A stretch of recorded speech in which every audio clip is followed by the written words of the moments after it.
قربانی میں 7 حصے ہوتے ہیں، ان میں اگر 5 حصے ہوں اور جو 2 باقی ہیں وہ متعین نہ کریں اور گوشت 5 حصوں پر تقسیم کر دیں تو ہو جائے گی قربانی، اس میں تو کوئی حرج کی بات نہیں ہے۔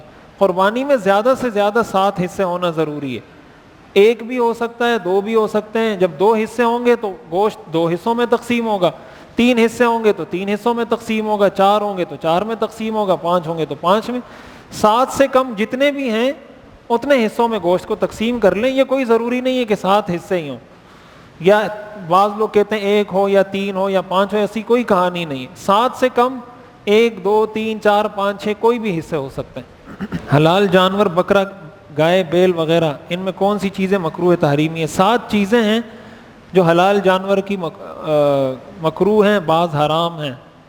اس میں خون ہے اور غدود ہیں، مثانہ ہے، پیشاب کی جگہیں ہیں، تو کپورے ہیں، یہ ساری وہ چیزیں جو حلال جانور کی بھی حرام ہیں، تو ان کو استعمال نہیں کر سکتے۔